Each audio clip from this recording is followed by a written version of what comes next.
যে মৃত্যু ব্যক্তি দুই ধরনের হবে, কেউ হবে জান্নাতি, কেউ হবে জাহান্নামী। কেউ পার্থিব জীবনে, ইক্কোটা কম করে দাও, কেউ পার্থিব জীবনে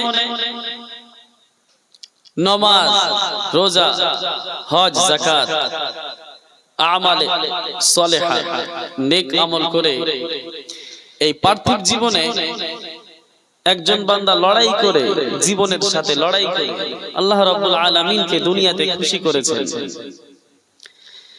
আর একজন বান্দা দুনিয়াতে এসেছেন কেন, কবরে কি হবে, হাসরে কি হবে, জান্নাত কোথায়, জাহান্নাম কোথায়, এই সব জিনিসের প্রতি এক বান্দার ঈমান নেই, আকীদা নেই, বা ঈমান আকীদা তো আছে কিন্তু আমল নেই, ওই বান্দার কিন্তু কবর, ওই বান্দার হাসর কিন্তু আবার আলাদা হবে। আমরা জানবো যে কবরের মধ্যে দুই ধরনের মানুষ থাকবে। মৃত ব্যক্তি দুই ধরনের হবে, কেউ হবে আহলে জান্নাত আর কেউ হবে আহলে জাহান্নাম।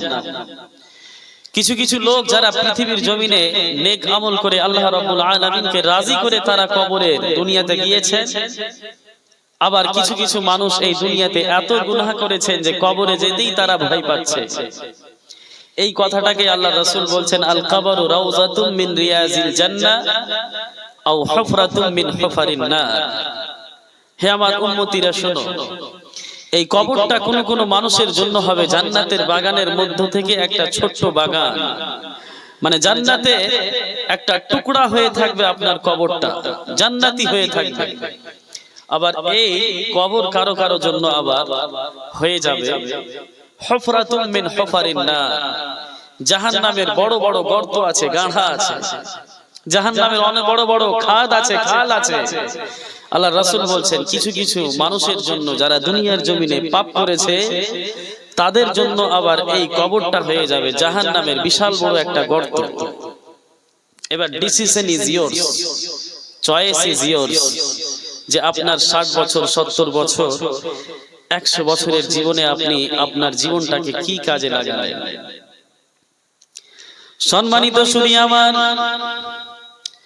আল্লাহর রাসূল বলেন, বান্দায়ে মুমিনেরা শোনো, যখন কোন মুর্দা মানুষকে, মৃত ব্যক্তিকে যখন তোমরা কবর দিয়ে কবরস্থান থেকে যখন 40 কদম দূরে চলে যাও, আবার কোন কোন রিওয়ায়াতের মধ্যে এসেছে সেই বান্দার কবর থেকে শুধুমাত্র 3 হাত যখন আমরা সকলেই দূরে সরে যাব, বা 40 কদম দূরে যখন চলে যাব, আল্লাহ রাব্বুল আলামিনের হুকুম আদেশে দুইজন ফেরেশতা কবরের মধ্যে চলে আসবেন। মুনকার নাকির নামে দুইজন ফেরেশতা, তারা কবরের মধ্যে সাথে সাথে চলে আসবে। আপনি 40 কদম কবরস্থান থেকে ক্রস করবেন আর সাথে সাথে ইমিডিয়েটলি লেট করবে না, দুইজন ফেরেশতা কবরের মধ্যে চলে আসবে।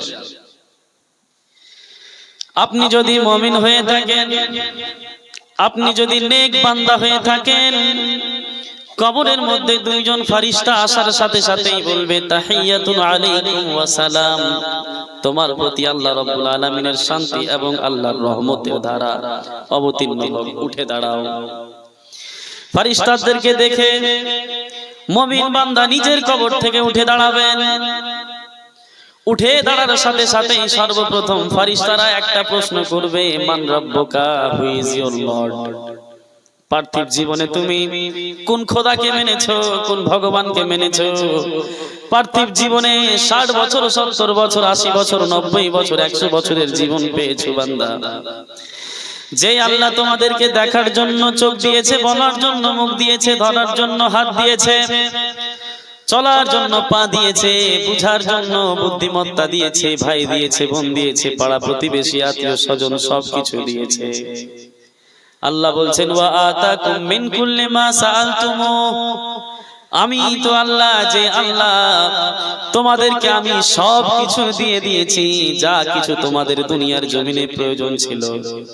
আর আমি আল্লাহ সেই সকল জিনিসও তোমাদেরকে আমি আল্লাহ দিয়ে দিয়েছি, যেই জিনিসটা তোমরা পৃথিবীর জমিনে আমি আল্লাহ আমার কাছ থেকে চাও না। আল্লাহ তো আমি, যে আমার কাছ থেকে তুমি যা কিছু চেয়েছো আদমের সন্তান, আমি তোমাদেরকে সব দিয়েছি। এমনকি তোমরা যা কিছু চাইতে ভুলেও গিয়েছো আমি আল্লাহ সেটাও দিয়ে দিয়েছি, আমি হচ্ছি রব। ফারিস্তারা আপনাকে প্রত্যেকটা মানুষকে কবরের মধ্যে জিজ্ঞাসা করবেন, হু ইজ ইওর লর্ড? তোমার প্রভুকে, তোমার রবকে।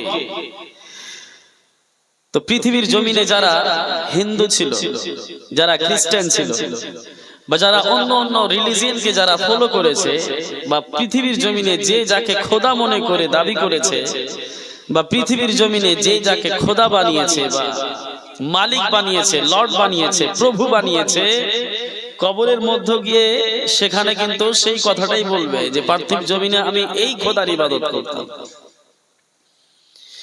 আর যদি আপনি মুমিন হয়ে থাকেন আপনি বলবেন রব্বি আল্লাহ, পৃথিবীর জমিনে যেই রবের আমি ইবাদত করেছি, পৃথিবীর জমিনে আমি যেই রবকে ফলো করেছি, পৃথিবীর জমিনে আমি যেই রবকে মানতাম, তিনি হচ্ছেন সারা বিশ্বের কুল দো জাহানের মালিক, খালিক, জব্বার, কাহার, রহমান, রহিম, তিনি হচ্ছেন আমার আল্লাহ। একটা প্রশ্ন হয়ে যাবে, ফারিস্তারা আবার বলবে ওয়ামা দীনুক, হোয়াট ইজ ইওর রিলিজিয়ন, তোমার ধর্ম কি? পৃথিবীর জমিনে তুমি কি ধর্মকে ফলো করতে, দুনিয়ার জমিনে যে যে ধর্ম ফলো করবে, কবরের মধ্যে গিয়ে যখন ফারিস্তারা প্রশ্ন করবে সেই মতোই আনসার দিবে। পৃথিবীর জমিনে আমি খ্রিস্টান ছিলাম, পৃথিবীর জমিনে আমি হিন্দু ছিলাম, পৃথিবীর জমিনে আমি বৌদ্ধিস্ট ছিলাম, পৃথিবীর জমিনে আমি অথিস্ট ছিলাম, পৃথিবীর জমিনে আমার কোনো ধর্মই ছিল না।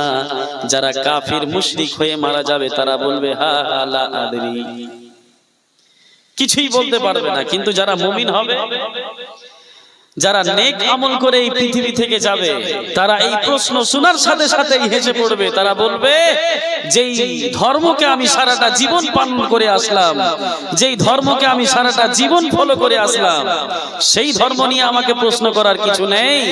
দীনি আল ইসলাম, যেই ধর্মকে আমি ফলো করেছি এই দুনিয়ার জমিনে, সেটা হচ্ছে আমার দ্বীন ইসলাম। জোরে বলেন সুবহানাল্লাহ। তৃতীয় নাম্বার প্রশ্ন হবে বুখারী শরীফের হাদিস, মাযা তাকুলু ফি শানে হাক্কি হাদার রাজুল, what did you say about this man? আল্লাহর রাসূল সাল্লাল্লাহু তাআলা আলাইহি ওয়াসাল্লামের চেহারাখানা দেখিয়ে বলা হবে, বান্দায়ে মুমিনকে দেখিয়ে বলা হবে, বান্দায়ে মুমিন বলো এই লোকটিকে কি তুমি চিনতে পারছো? এই লোকটিকে কি তুমি চেনো? এই লোকটিকে কি তুমি জানো? এই লোকটির ব্যাপারে দুনিয়ার জমিনে তোমার কি ধারণা ছিল? এই লোকটির ব্যাপারে তোমার সোর্স কি ছিল? এই লোকটির ব্যাপারে তোমার নলেজ কি ছিল? তো আমরা মুমিন হয়ে মারা যাব ইনশাআল্লাহ, যাদের খাতমা বিল খায়র হবে, তারা আমরা আল্লাহর রাসূল সাল্লাল্লাহু তাআলা আলাইহি ওয়াসাল্লামের এই নূরানিময় চেহারাখানা দেখার সাথে সাথে আমরা বলবো ফেরেশতারা এই লোকটিকে আমাদেরকে চেনার কথা বলছো, যেই লোকটির শানে আমরা সকাল সন্ধ্যা 24 আওয়ার আমরা সুন্নিরা দুরুদে পাক পড়তাম। ইনি হচ্ছেন কুল কায়নাতের নবী, দো জাহানের নবী, তত সারা বিশ্বের নবী জনাবে মুহাম্মদুর রাসূলুল্লাহ সাল্লাল্লাহু তাআলা আলাইহি ওয়াসাল্লাম। আর ইনশাআল্লাহ আমরা যারা সুন্নিরা মুমিন হয়ে মারা যাব, আল্লাহর রাসূল সাল্লাল্লাহু তাআলা আলাইহি ওয়াসাল্লামের চেহারা দেখেই আমরা সাথে সাথে আল্লাহর রাসূল সাল্লাল্লাহু আলাইহি ওয়াসাল্লামকে দেখে আমরা সালাত ও সালাম দুরুদে পাক পড়তে চালু করব। জোরে বলেন সুবহানাল্লাহ। এই কথাটাকেই তো কবি আমার প্রাণ প্রিয় চাচা যান মুফতি জিয়াউল মুস্তাফা সাহেব কত সুন্দর ভাষাতে বলে গেছেন। কি বলেছেন তিনি? মোরা দুরুদ সালাম পড়ি নবী,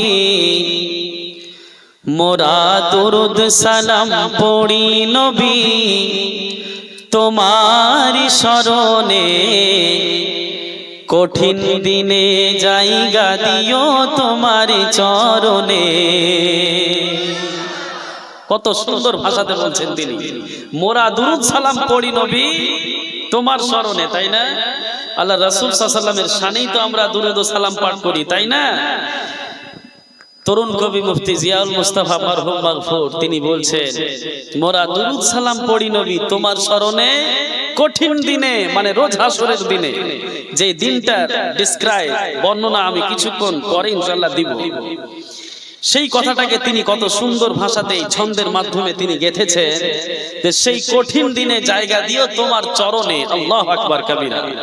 মানে কিয়ামতের দিনটা এত ভয়ানক হবে যে সূর্যটা আমাদের মাথার উপরে নেমে আসবে, আমাদের শরীরের যে ঘাম থাকবে, যেই বান্দার যতটুকু পাপ হবে নিজের পাপ অনুযায়ী নিজের ঘামে সেই বান্দা কিয়ামতের দিনে হাবুডুবু খাবে। আল্লাহু আকবার কবীরা। তো মুফতি সাহেব বলছেন কত সুন্দর ভাষাতে যে সেই কঠিন দিনে যখন কেউ কাউকে চেনবে না, কেউ কারো কাজে আসবে না, কেউ কারো দিকে ফিরেও তাকাবে না, in the mean time yeah রাসূলুল্লাহ, আমরা তো দুরূদ সালাম পড়নে वाला বান্দা পৃথিবীর জমিনে, এই কঠিন দিনে আল্লাহ তোমার এই চরণ তলে আমাদেরকে জায়গা দিয়ে দাও, তোমার কামলির নিচে, কামলির ছায়া তলে, শীতল ছায়াতে আমাদেরকে জায়গা দিয়ে দাও। সুবহানাল্লাহ। মোরা দুরূদ সালাম পড়ি নবী তোমার শরণে, কঠিন দিনে জায়গা দিও তোমার চরণে। সুবহানাল্লাহ। সেই কঠিন জাহান্নাম হবে তারি প্রতিহারাম,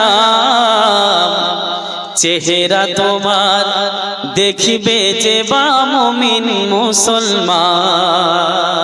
কবি বলছেন কিয়ামতের দিনে এই যে আমাদের দাড়ি মুখে সুন্নাত, তাই না? কত সুন্দর ভাষাতে মুফতি জিয়াউল মুস্তাফা বলছেন সেই কঠিন জাহান্নাম হবে তার প্রতিহারাম, সেই লোকের প্রতি কিয়ামতের দিনে জাহান্নাম হারাম হয়ে যাবে যেই লোকের চেহারাতে মুসলমান হওয়ার পরিচয় পাওয়া যাবে। সুবহানাল্লাহ সুবহানাল্লাহ। সেই কঠিন জাহান্নাম হবে তারি প্রতিহারাম, চেহারা তোমার দেখিবে যে বা মুমিন মুসলমান। যেন সেই দিনেতে তোমার নাম, যেন সেই দিনেতে তোমার নাম থাকে স্মরণে, কঠিন দিনে জায়গা দিও তোমার চরণে। মোরা দুরূদ সালাম পড়ি নবী তোমার শরণে, কঠিন দিনে জায়গা দিও তোমার চরণে। সুবহানাল্লাহ। তারপরে বলছেন কবি, দেখেন সেই হিসাব কবরে নিবে এমনি করে, আল্লাহর রাসূল কে বা বলতে হবে গো মোরে। এই যে এখন বললাম না যে কবরের মধ্যে দ্বিতীয় নাম্বার প্রশ্ন যেটা হবে স্পেশালি প্রশ্ন, সেটা কি হবে? আল্লাহ রাসূল সাল্লাল্লাহু আলাইহি ওয়াসাল্লামের চেহারা দেখে বলা হবে what did you say about this man, এই লোকটির ব্যাপারে তুমি কি জানতে, এই লোকটির ব্যাপারে তুমি কি বলতে, এই লোকটিকে কি তুমি চেনো? সেই কথাটাকেই কবি বলছেন যে ইয়া রাসূলুল্লাহ, ইয়া হাবিবাল্লাহ, কবরে যখন আমাকে প্রশ্ন করবে ফেরেশতারা, তখন ইয়া রাসূলুল্লাহ আপনার নাম যেন আমার স্মরণে থাকে। আল্লাহু আকবার। কত সুন্দর ভাষাতে তিনি বিশাল বড় বড় হাদিসের বর্ণনা ছোট্ট ছোট্ট ছন্দে তিনি গেঁথে দিয়েছেন। সুবহানাল্লাহ পড়ে। সেই হিসাব কবরে নিবে এমনি করে, আল্লাহর রাসূলকে বা বলতে হবে গো মোরে। যেন সেই দিনেতে তোমার নাম, যেন সেই দিনেতে তোমার নাম থাকে স্মরণে, কঠিন দিনে জায়গা দিও তোমার চরণে। মোরা দুরূদ সালাম পড়ি নবী তোমার শরণে, কঠিন দিনে জায়গা দিও তোমার চরণে। জোরে বলেন সুবহানাল্লাহ। সুবহানাল্লাহ। তারপরে কবি বলছেন, দেখেন কিয়ামতের দিনে হাসর নাসর হয়ে যাওয়ার পর, ইকোটা কম করে দাও প্লিজ। কিয়ামতের দিনে হাসর নাসর হয়ে যাওয়ার পর পুলসিরাত নামে একটা জায়গা আছে, আপনারা শুনেছেন অবশ্যই। সেই পুলসিরাতটা কেমন হবে? আল্লাহ রাসূল বলছেন সেই পুলসিরাতটা হবে চুলের থেকেও বেশি তীক্ষ্ণ এবং ছুরি তলোয়ারের থেকেও বেশি হবে ধার তেজ। সেই পুলসিরাতটাকে পার করতে হবে। আল্লাহ রাসূল বলছেন জাহু মাতায়াকুম জাহু সামায়াকুম ফাইন্নাহা মাতায়াকুম, তোমরা যে কুরবানির পশু, যেই জানোয়ার তোমরা বাড়িতে কিনে এনেছো বা আগে থেকে 1 বছর ধরে খাসিকে পুষছো তোমরা বাড়িতে এনে, এটাকে সুন্দর করে বেশি বেশি করে ভালো মন্দ খাবার খাইয়ে এটাকে মোটা করো। কেন? ফাইন্নাহা মাতায়াকুম, কারণ এই পশু জানোয়ারটাই তোমাকে পিঠে করে পুলসিরাত পার করবে ইনশাআল্লাহ। ইনশাআল্লাহ। সহিহ হাদিস, বুখারী শরীফের হাদিস। সম্মানিত সুধী, তো ওই পুলসিরাতকে কেন্দ্র করে মুফতি সাহেব কত সুন্দর ভাষাতে এই ছন্দ পড়েছেন, শুনেন একবার জোরে পড়েন সুবহানাল্লাহ। সেই পুলসিরাতের ধার সেথাই কেমনে হব পার, আশা শুধু রেখেছি গো দয়াতে তোমার। ইয়া রাসূলুল্লাহ, সেই পুলসিরাত পার করার ক্ষমতা আমাদের মধ্যে নেই। ইয়া রাসূলুল্লাহ, আমরা শুধু তোমার রহমতের আশায় আমরা এই দুনিয়া থেকে যাব। ইয়া রাসূলুল্লাহ, আপনি আমাদেরকে শেফাআত করবেন, সিফারিশ করবেন, আমরা যেন সহজভাবে এই পুলসিরাতটা পার হয়ে যেতে পারি। সুবহানাল্লাহ। সেই পুলসিরাতের ধার সেথাই কেমনে হব পার, আশা শুধু রেখেছি গো দয়াতে তোমার।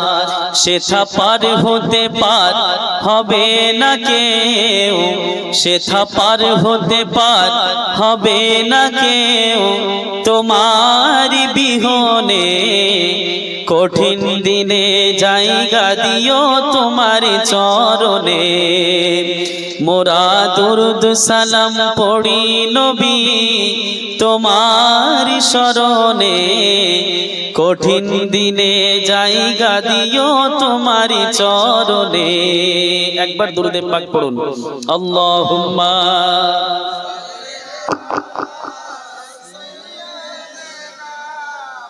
মাওলানা মুহাম্মদ ওয়া আলা আলি সাইয়্যিদিনা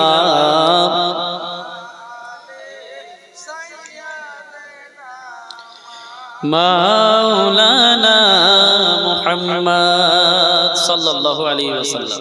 তো মুমিন যখন কবরের মধ্যে 3টি প্রশ্নের উত্তর দিয়ে দিবে, তখন ফেরেশতারা বলবে কংগ্রাচুলেশনস, তোমার জন্য সুস্বাগতম, এই কবরটা তোমার জন্য বরকতপূর্ণ হোক, এই কবরটা তোমার জন্য একটা শান্তির ঘর হয়ে যায়। জোরে বলেন সুবহানাল্লাহ। আল্লাহর রাসূল বলছেন, বান্দা মুমিনেরা শোনো, ফেরেশতাদের 3টি প্রশ্নের উত্তর যখন তুমি দিয়ে দিবা, আল্লাহর রাসূল বলছেন ইউফসাহু কবরুহু ইলা 70 দিরা, সেই বান্দার কবরটাকে আল্লাহ রাব্বুল আলামিন সেই বান্দার কবরটাকে সাধারণ কবরের মধ্যে কবর রাখে না। আল্লাহ রাব্বুল আলামিন সেই কবরটাকে 70 গজ পর্যন্ত প্রশস্ত লম্বা করে দেয়। 70 গজ পর্যন্ত আল্লাহ রাব্বুল আলামিন সেই কবরটাকে চওড়া করে দেয়, লম্বা করে দেওয়া হয়।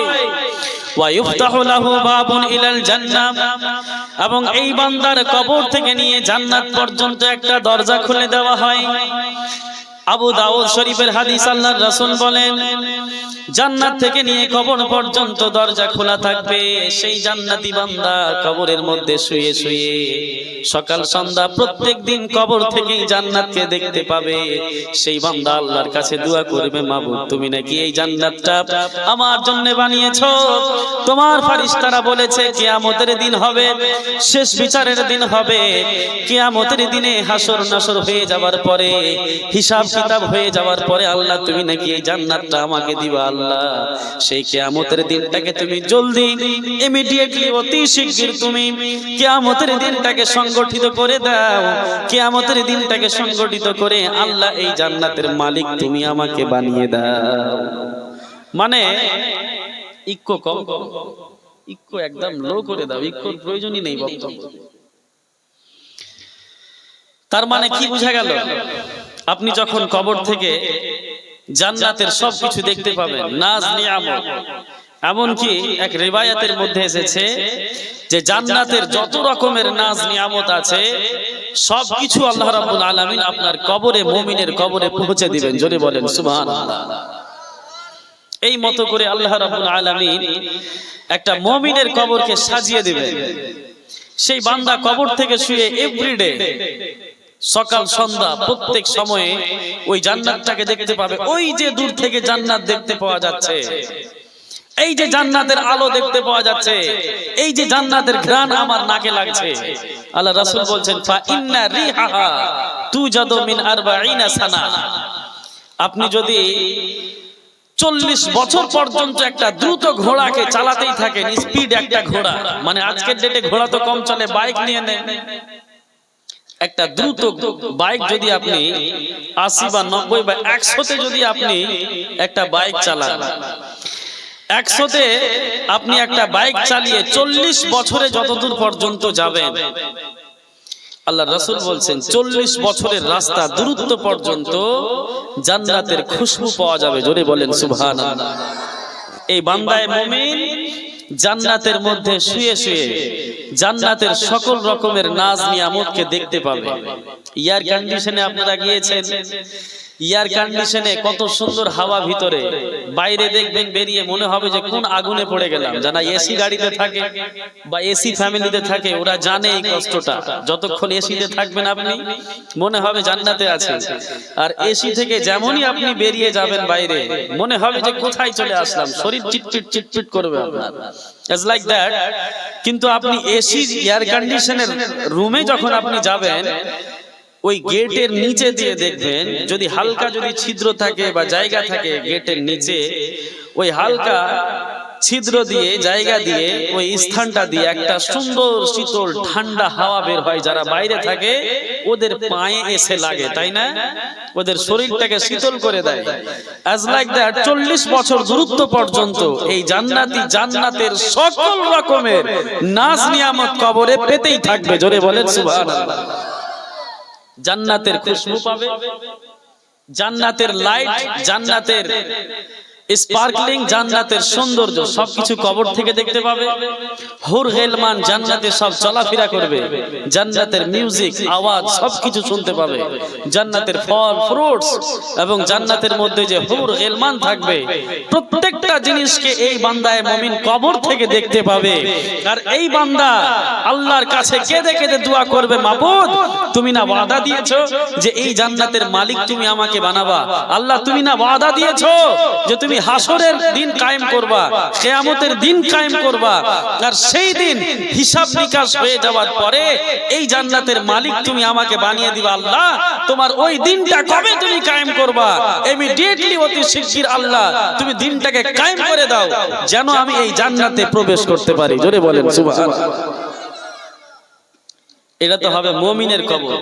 কার কবর হবে এটা? মুমিনের কবর হবে। কিন্তু এরই অপোজিটে, এরই এগেইনস্টে যারা গুনাহগার হয়ে মারা যাবে পৃথিবীর জমিনে, বা যারা কাফির মুশরিক হয়ে মারা যাবে, তাদের কবর কি এই মতোই থাকবে?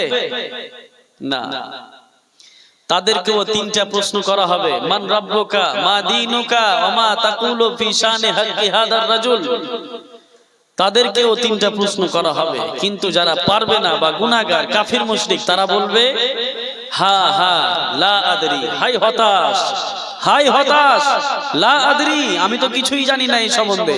রব কাকে বলে, দিন কাকে বলে, এই রাসূল আবার কি জিনিস, আমি তো একে চিনি না, আমি তো ইনাকে জানি না, কেই নেই। এই 3টা প্রশ্নের উত্তর যখন কোনো গুনাহগার বা কাফির মুশরিক দিতে পারবে না, তখন আল্লাহ রাব্বুল আলামিনের হুকম আদেশে একজন ফেরেশতা আসবেন একটা বিশাল বড় হাতুড়ি নিয়ে, আর সেই হাতুড়ি দিয়ে সেই বান্দার, সেই গুনাহগার বান্দার মাথার উপরে বা কাফির মুশরিকের মাথার উপরে প্রহার করা হবে, মারা হবে।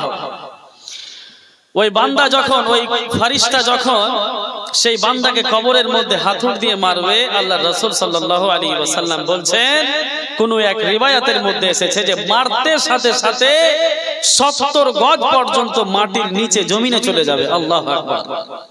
আল্লাহর রাসূল বলছেন যে ওই হাতুড়টা এত ভারী হবে যে এই পৃথিবীর জমিনের সব থেকে বড় পাহাড়ে যদি রেখে দেওয়া হয়, তো এই পৃথিবীর সমস্ত বড় পাহাড়টা ওই হাতুড়িটার ওজনের কারণে ভেঙে রেজা রেজা হয়ে সাত্তু হয়ে যাবে। আল্লাহু আকবার। সেই হাতুড় দিয়ে প্রহার করা হবে, আর শুধু একদিন দুদিন নয়। আল্লাহর রাসূল বলছেন হাত্তা সাআ, কিয়ামতের সূর্য উদয় হওয়া পর্যন্ত এই মতো তাকে প্রহার করতেই থাকবে ফেরেশতারা। যত রকমের জ্বালা যন্ত্রণা কষ্ট লাঞ্ছনা সবকিছু এই বান্দায় কাফির বা এই পাপী বান্দা কবরের মধ্যে পেতেই থাকবে হাত্তা সাআ, কিয়ামতের সূর্য উদয় হওয়া পর্যন্ত। সেই বান্দারা আল্লাহর কাছে চিৎকার দিয়ে দোয়া করবে, আল্লাহ তুমি না জান্নাত বানিয়েছো জাহান্নাম বানিয়েছো, আল্লাহ আমরা তো জান্নাতে যাব না, আমাদের কপালে জান্নাত নেই, কারণ আমাদের কবর ভালো না। আর যার কবর ভালো না তার হাসর ভালো হবে না, যার হাসর ভালো হবে না তার মিজানের পাল্লাটাও ভালো হবে না। আর যার মিজানের পাল্লা ঠিকঠাক নেই পুলসিরাত কিভাবে পার হবে? আর যার পুলসিরাত ঠিক নেই সেই কেটে পড়ে যাবে। সম্মানিত শুধু এই কথাগুলো শুনে হয়তো আপনাদের কোনো মানুষের মনে আসতে পারে এগুলো কুমন্ত্রণা, যে এগুলো হয়তো শুধু কিসসা কাহিনী বা আলিম ওলামাদের মাওলানা সাহেবদের ইমাম সাহেবদের এগুলো বলার কারণ এরা বলছে বাস এতটুকুই। বাস্তব জীবনে রিয়েল লাইফে হয়তো এগুলোর কোনো অস্তিত্ব নেই। কিন্তু আপনি জানেন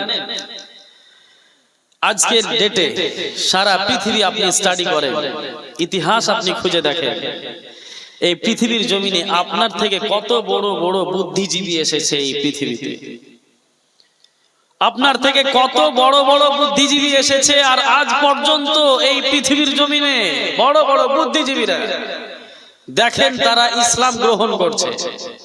তাদের থেকে কি আপনি বেশি বুদ্ধিমত্তাওয়ালা লোক?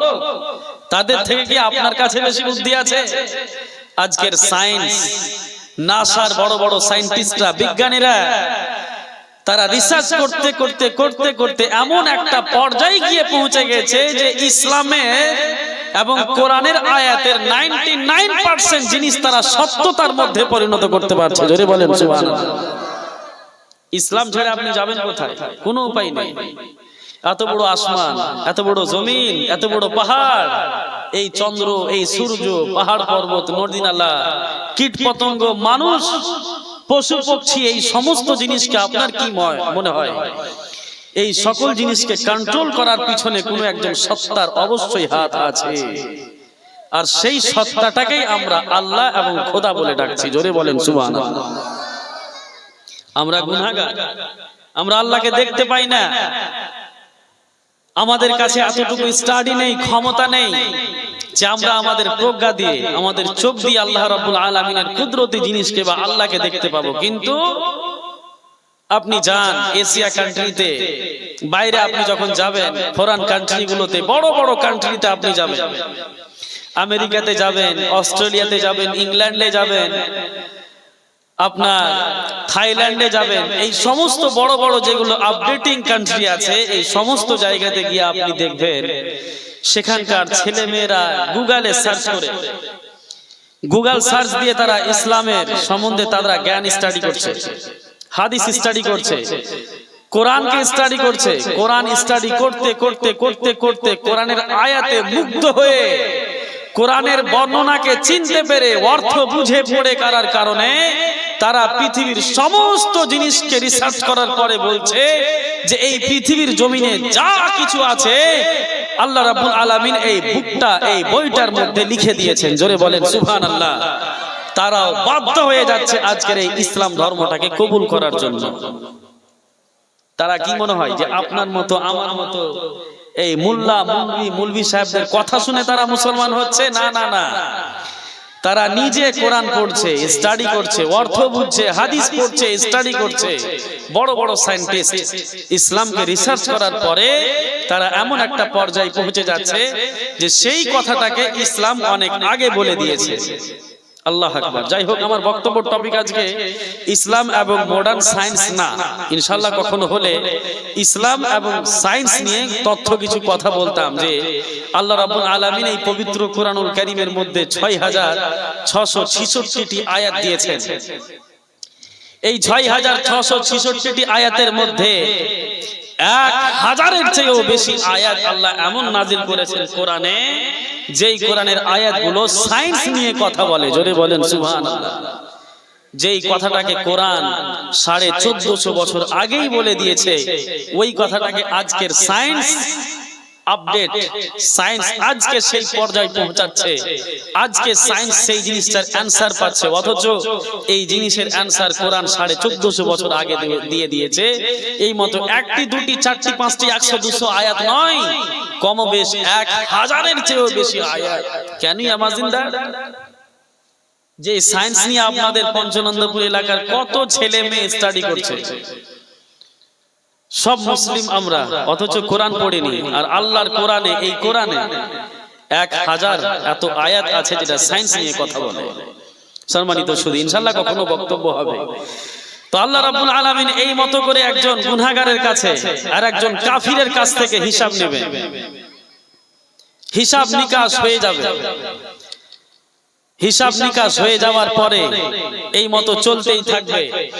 আল্লাহ রাব্বুল আলামিন 4 জন ফেরেশতাকে সৃষ্টি করেছেন, মেন 4 জন ফেরেশতা, হযরতে জিবরিল, হযরতে মিকাইল, হযরতে ইসরাফিল, হযরতে ইসরাইল। হযরতে ইসরাফিল এমন একজন ফেরেশতা যাকে আল্লাহ সৃষ্টি করার পর থেকেই তার 2 ঠোঁটের মধ্যখানে, তার মুখের মধ্যখানে একটা গরুর সিংহের মতো ফুৎকার দিয়ে দিয়েছে। আর আল্লাহ বলেছেন, ইসরাফিল, এই দুনিয়াতে যা কিছু দেখতে পাচ্ছ আমি আল্লাহ একদিন ধ্বংস করে দেব। আমি আল্লাহ যেদিন তোমাকে এই ফুৎকারের মধ্যে ফু দেওয়ার আদেশ দিব, তুমি এই সিংহার মধ্যে, এই ফুৎকারের মধ্যে ফু দিবা। আর ফুৎকারের মধ্যে ফু দেওয়ার সাথে সাথে সারাটা পৃথিবীতে একটা ভূমিকম্প সৃষ্টি হবে। আর এই ভূমিকম্পটা কত ডেঞ্জার হবে, আমরা যারা মুমিন মুসলমান এদিকে বসে আছেন আপনারা শুনছেন, এদিকে মা বোনেরা বসে আছেন শুনছেন, আলিম ওলামা বসে আছেন। আল্লাহ রাব্বুল আলামিন কিয়ামতের দিনটা কত কঠিন ভাবে এই সারা পৃথিবীকে ধ্বংস করবেন। আল্লাহ রাব্বুল আলামিন গুনে গুনে একটি একটি করে আয়াত নাজিল করেছেন কোরআনুল কারীমের মধ্যে, যে আল্লাহ রাব্বুল আলামিন কিয়ামতের দিনে কি করবেন আর কিয়ামতের দিনটা কত ভয়ানক হতে পারে। রাব্বুল আলামিন বলছেন, ইদা সামাউন ফাতারাত, মানুষেরা শোনো, এই যে তোমরা আকাশের উপরে দেখতে পাচ্ছ আসমান, এই আসমানের ছাদটাকে আমি গুটিয়ে নিব। এই যে শামিয়ানা দেখতে পাচ্ছেন, শামিয়ানা, এই মতো আমাদের উপরে আকাশ আছে। আল্লাহ বলছেন, ইদা সামাউন ফাতারাত, আমি আল্লাহ যেদিন কিয়ামত সংগঠিত করতে চাইব, এই আকাশের শামিয়ানাটাকে আমি আল্লাহ খুলে নিব। তার মানে কি হবে, সূর্যের মধ্যে আর এই জমিনের মধ্যে কোনো জিনিস হাইল থাকবে না, পর্দা থাকবে না। কত কষ্ট হবে, কেন আমাজিন্দা, কত কষ্ট হতে পারে। আর শুধু এটাই নয়, রব্বুল আলামিন বললেন, ওয়া ইদা তাসাকাল কামার, মানুষেরা শোনো, এই যে তোমরা আকাশে রাতে দেখতে পাও, প্রত্যেক আরবিক মাসের প্রথম তারিখে চাঁদ উঠে, আবার 14-15 তারিখে চাঁদ সুন্দরভাবে উঠে, 15 তারিখে 16 তারিখে এই চাঁদ আবার নিভিয়ে যায়, লুকিয়ে যায়। আল্লাহ বলছেন, ওয়া ইদা তাসাকাল কামার, মানুষেরা শোনো, কিয়ামতের দিন আমি যখন সংগঠিত করব কিয়ামতটাকে, এই আকাশের উপরে তোমরা চাঁদটাকেও দেখতে পাবে না, চাঁদ থাকবে না। আল্লাহ রাব্বুল আলামিন বলছেন, ওয়া ইদান নুজুমুন কাদারাত, মানুষেরা শোনো, আকাশের মধ্যে তোমরা কোটি কোটি লক্ষ লক্ষ তারা দেখতে পাচ্ছ, তারকা রাজ করে। আল্লাহ রাব্বুল আলামিন বলছেন, কিয়ামতের দিনে আমি এমন একটা ভয়ঙ্কর সময় নিয়ে আসব, কিয়ামতের দিনটা এমন একটা ভয়ঙ্কর সময় হবে, এই যে আকাশের মধ্যে তোমরা নক্ষত্র তারাগুলো দেখতে পাচ্ছ, এই সকল তারাগুলোকে আমি আল্লাহ নিভিয়ে দিব, এই তারাগুলোকে আমি আল্লাহ খুলে নিব। এই যে লাইট দেখতে পাচ্ছেন, লাইট, এই লাইট দিয়ে আজকের এই জাসিমকে, এই প্যান্ডেলকে সাজানো হয়েছে। আজ লাইক দ্যাট আল্লাহ রাব্বুল আলামিন এই পৃথিবীটাকে সাজিয়েছেন। আকাশ, সেখানে দিয়ে দিয়েছেন সূর্য মামাকে, সেখানে দিয়েছেন চাঁদ মামাকে। আবার কত রকমের নানা রকমের তারকা দিয়েছেন আকাশে, তাই না? আল্লাহ একটি একটি করে আয়াত কোরআনুল কারীমের মধ্যে বলেছেন এই সকল জিনিসকে আমি আল্লাহ শেষ করে দেব। শুধু এটাই নয়, আল্লাহ রাব্বুল আলামিন বলছেন আল কারিআতু মাল কারিআতু ওয়া মা আদরাকা মাল কারিআ ইয়াউমা ইয়াকুনুন নাসু কাল ফারাশিল মাবসুস ওয়া তাকুনুল জিবালু কাল ইহনিল মানফুস। রব্বুল আলামিন বলেন আল কারিআ, মহাপ্রলয়। মাল কারিআ, হে নবী আপনি কি জানেন এই মহাপ্রলয় কি? ইয়াউমা ইয়াকুনুন নাসু কাল ফারাশিল মাবসুস, যেদিন মানুষ হবে বিক্ষিপ্ত পতঙ্গের মতো। কিয়ামতের দিনে যখন সূর্যের এই আলোকে ছিনিয়ে নেওয়া হবে, আসমানে যখন শামিয়ানাকে গুটিয়ে নেওয়া হবে, আকাশের মধ্যে যখন কোনো তারকা থাকবে না, আকাশের উপরে যখন কোনো চাঁদ থাকবে না, কিছুই থাকবে না, আল্লাহ রাব্বুল আলামিন বলছেন এই পৃথিবীর জমিনে আমি একটা মহাপ্রলয় চালু করব। এই সকল দৃশ্য দেখার পরে মানুষেরা এমন ভাবে ছোটাছুটি করবে, এমন ভাবে মানুষেরা ছোটাছুটি করবে, আল্লাহু আকবার বলবে। কেউ আল্লাহ বলবে, কেউ বাপ বলবে, কেউ মা বলবে, কেউ বেটা বলবে, এদিকে এদিকে ছোটাছুটি করবে। পৃথিবীর জমিন অন্ধকার হয়ে যাবে, তারকার হয়ে যাবে, কেউ কারো দিকে ঘুরে তাকাবে না। আল্লাহ রাব্বুল আলামিন বলছেন ইয়াউমা ইয়াকুনুন নাসু কাল ফারাশিল মাবসুস, বিক্ষিপ্ত পতঙ্গের মানুষ এখানে ওখানে ছোটাছুটি করবে। আর শুধু মানুষ নয়, শুধু আসমান নয়, চন্দ্র সূর্য তারকা নয়, আল্লাহ রাব্বুল আলামিন বলছেন ওয়া তাকুনুল জিবালু কাল ইহনিল মানফুস। মানুষেরা রে শোনো, পৃথিবীর জমিনে যত বড় বড় পাহাড় তোমরা দেখতে পাচ্ছ, এই পাহাড়গুলোকে আমি আল্লাহ ধ্বনিত পশমের মতো আকাশে উড়িয়ে দিব, ধ্বনিত পশমের মতো। বালিশ আর এই ঠান্ডার সময় আপনারা গোদলা বা লেহাব যাকে বলেন, ল্যাব আর বালিশ বানাতে গিয়ে আপনি দেখবেন ওই বালিশওয়ালা আর ল্যাবওয়ালা লোকটা ওই রুয়াগুলোকে তুলা করার জন্য, সফট নরম করার জন্য একটা লাঠি দিয়ে মারতেই থাকে, তাই না? তো ওই লাঠি দিয়ে মারার সাথে সাথে লাঠির কোনায় লেগে গিয়ে কিছু মাত্র হালকা রুয়াগুলো উড়ে যায় না? আপনারা বুঝতে পারছেন? দেখেন, আমি আগে বলেছিলাম আমার বক্তব্য হবে কোরআন হাদিসে। আমি গীত গাওয়া বক্তব্য পছন্দ করি না, কারণ গীত গাওয়া বক্তব্য বয়ান করা হচ্ছে হারাম। এমনকি এমন একটা পর্যায়ে গিয়ে বললে ওরা নিজে কাফির হয়ে যাবে, এমন একটা সিচুয়েশন আছে গীত গাওয়া জালসাতে। আমি ওগুলো পছন্দ করি না। আমার কথা হলো, আপনি যতক্ষণ আমার কথা শুনবেন যেন আপনাকে আমি একটু আল্লাহমুখী করতে পারি, আল্লাহর ভয় দেখাতে পারি আপনার মনে, কোরআন হাদিসের সহি কথাটা যেন আপনার মধ্যে আমি দিয়ে যেতে পারি, এতটুকুই আমার টপিক। আপনাকে আমি মাতার জন্য দু চারটা গজল বলে, গীত গাওয়া জালসা করে, মা বোনদেরকে হাসিয়ে দিয়ে চুটকুলা বলে মজা করে এদিক ওদিক করে চলে গেলাম, এটাই কি স্টেজ? এই সমস্ত জিনিস এই মেম্বারে রাসূলের চড়ে করা এবং বলা সবকিছু হারাম। আপনি মানেন চেয়ে না মানেন। আপনাদের মাদ্রাসাতে এত বড় বক্তা আছে, এত বড় একজন যোগ্য বিজ্ঞ আলিমে দ্বীন আছেন মাওলানা এইজুল হক সাহেব, তিনাকে গিয়ে জিজ্ঞাসা করিয়েন তো যে আমাদের পাড়া গ্রামে এই যে জীবনী বক্তাগুলো যে জীবনী করে, এই জীবনীগুলো শোনা কি যায়? জিজ্ঞাসা করিয়েন আপনি।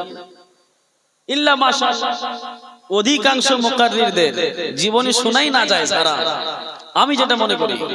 আর শুধু আমি নাই, মুফতি মতিউর রহমান সাহেব ফতোয়া দিয়েছেন এর আগে।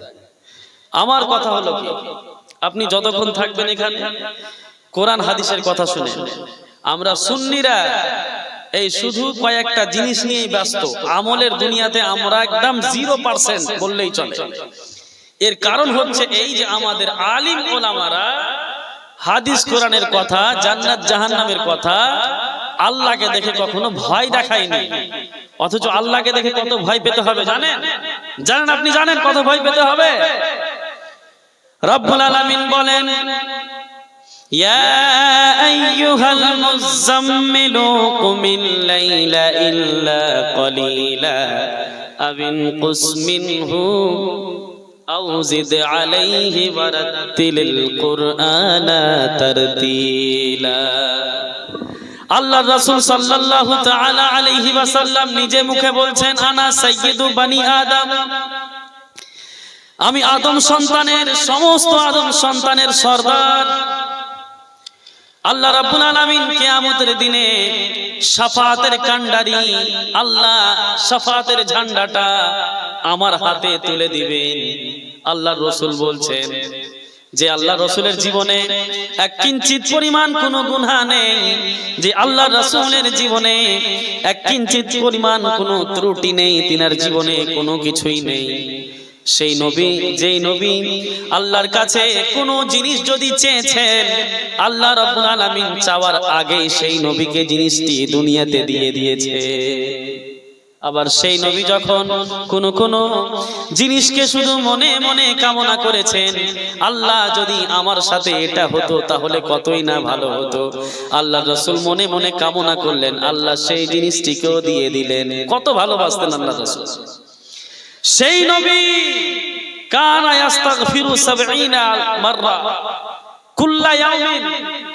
আল্লাহ রাসূল বলছেন, হাদিসের মধ্যে এসেছে, হযরতে জাবির রাদিয়াল্লাহু তাআলা আনহু বলেন যে সেই নবী, যেই নবী সমস্ত নবীদের নবী, যেই নবী খাতামুন নবিয়্যিন, যার জীবনে কোনো ত্রুটি নেই, কিয়ামতের দিনে আল্লাহ তিনাকে শাফাআত করার মালিক বানিয়ে দিবেন, সেই নবী এই পৃথিবীর জমিনে এভরিডে, প্রত্যেক দিন তিনি ৭০ বারের থেকেও বেশি ইস্তেগফার করতেন। সুবহানাল্লাহ পড়েন। কেন করতেন? আপনার উপরে আমার উপরে শুধুমাত্র ৫ ওয়াক্তের নামাজ ফরজ, তাই না? ফজর, যোহর, আসর, মাগরিব, ইশা। কিন্তু সেই নবীর উপরে ৬ ওয়াক্তের নামাজ ফরজ ছিল। কয় ওয়াক্তের? ৬ ওয়াক্ত। সেই নবীর উপরে তাহাজ্জুদের নামাজটাও পড়া ওয়াজিব ছিল, ফরজ ছিল। জোরে বলেন সুবহানাল্লাহ। এবার আমাদের মতো ফরজ আদায়কারী সেই নবী ছিলেন না, যে আপনার ইশার নামাজে গেলাম ১৫ মিনিট টাইম কাটিয়ে চলে আসলাম, না। আল্লাহ রাসূল সাল্লাল্লাহু আলাইহি ওয়াসাল্লাম যখন তাহাজ্জুদের নামাজে দাঁড়াতেন, তাহাজ্জুদের নামাজে কতক্ষণ দাঁড়িয়ে থাকতেন, কতক্ষণ দাঁড়িয়ে থাকতেন, দাঁড়িয়ে থাকার কারণে আল্লাহ রাসূল সাল্লাল্লাহু তাআলা আলাইহি ওয়া সাল্লামের পা মুবারকটা ফুলে গিয়ে মোটা হয়ে যেত। আল্লাহু আকবার। কেন বলেন?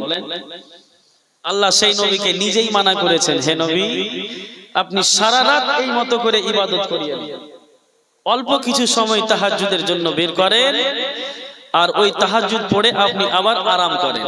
এক পায়ে দাঁড়িয়ে দাঁড়িয়ে ইবাদত করতেন, এক পা ফুলে যেত, ছাল পড়ে যেত পায়ে, দ্বিতীয় পায়ের ভরে আবার দাঁড়াতেন।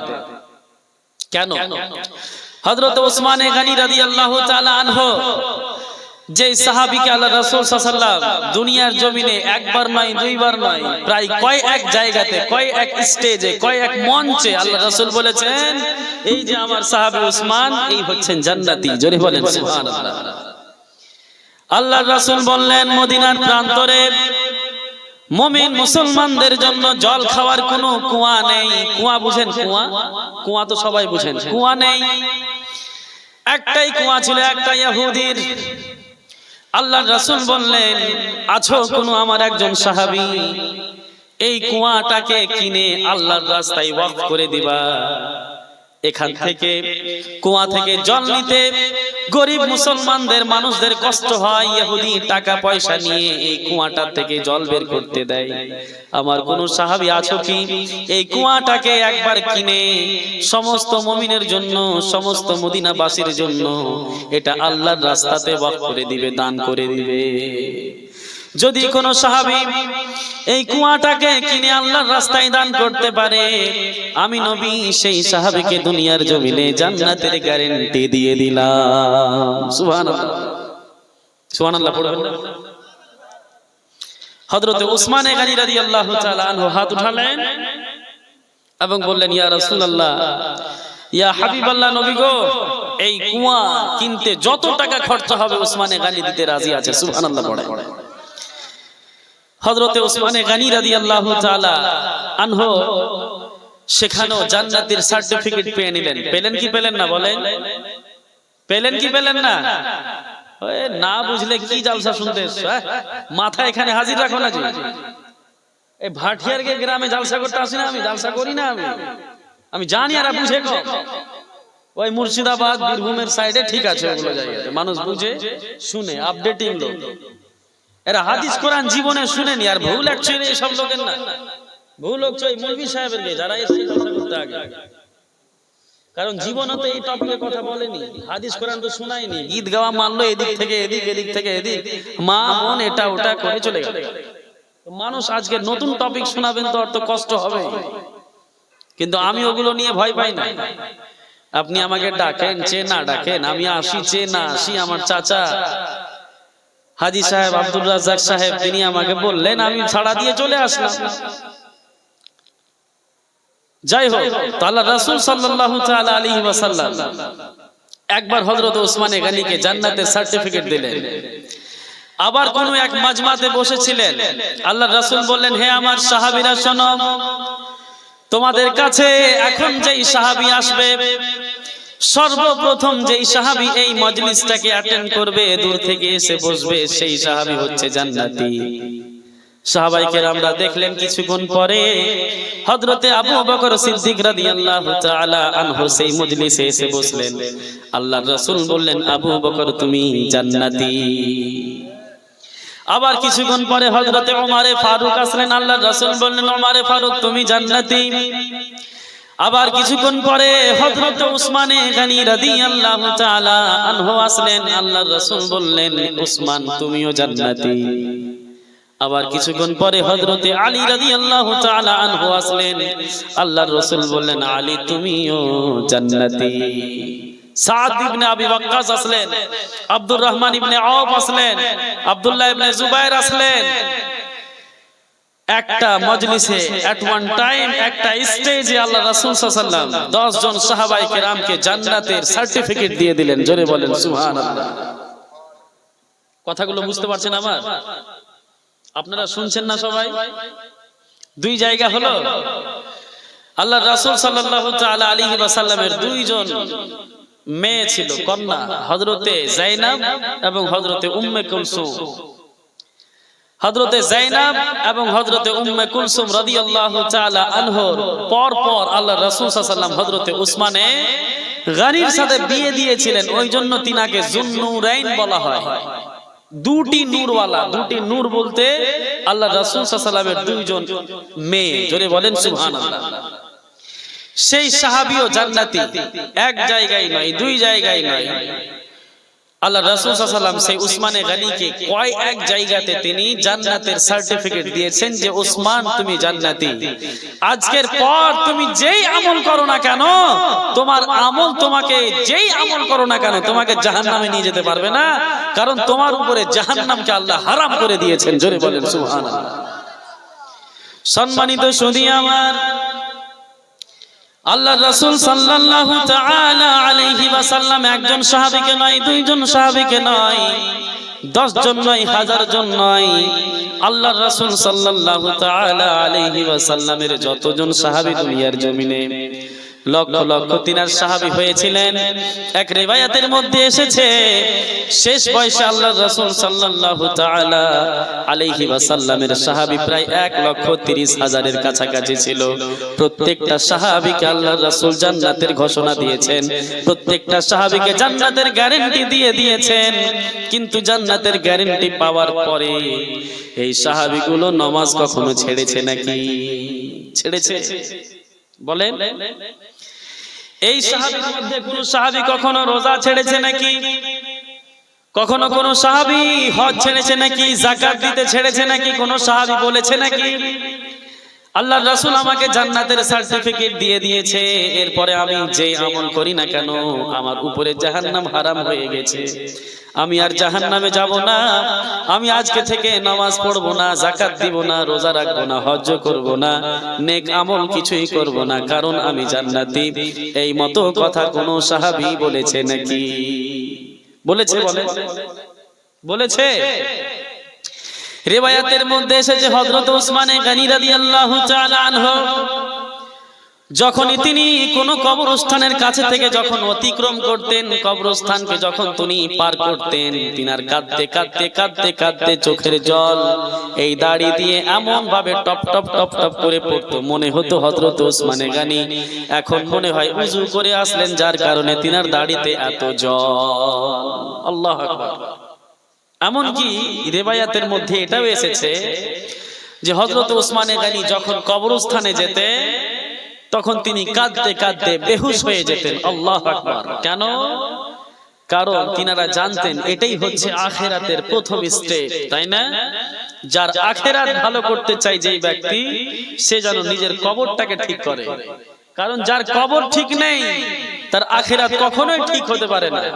তো ওসমানে গানি যখনই কবরকে দেখতেন তিনি কাঁদতেন, হে আমার কবর, তুমি যে কোন জমিনে থাকবে, তুমি যে কোথায় হবে, তোমার সাথে আমার সম্পর্ক কেমন হবে, আমি জান্নাতি হব না জাহান্নামী হব, জানি না আল্লাহ কবরের মধ্যে আমার সাথে কি ব্যবহার করবেন।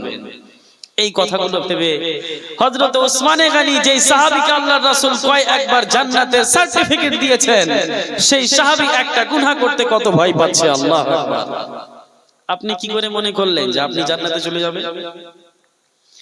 ওসমানে গানি রাদিয়াল্লাহু তাআলা আনহু আল্লাহর রাসূল সাল্লাল্লাহু তাআলা আলাইহি ওয়াসাল্লাম দুনিয়ার জমিনে যত দিন ছিলেন, যত দিন এই দুনিয়ার জমিনে বেঁচে ছিলেন, 40 বছর পরে আল্লাহর রাসূল 23 বছর পর্যন্ত যেখানে গিয়েছেন, যা কিছু খেয়েছেন, যা কিছু বলেছেন, জিহাদ করেছেন, নামাজ পড়েছেন, ঈদের নামাজ পড়েছেন, জিহাদের ময়দানে গিয়েছেন, দাওয়াতে তাবলীগের কাজের জন্য দিয়েছেন, প্রত্যেকটা জায়গাতে ওমরে ফারুককে সাথে নিয়ে গিয়েছে।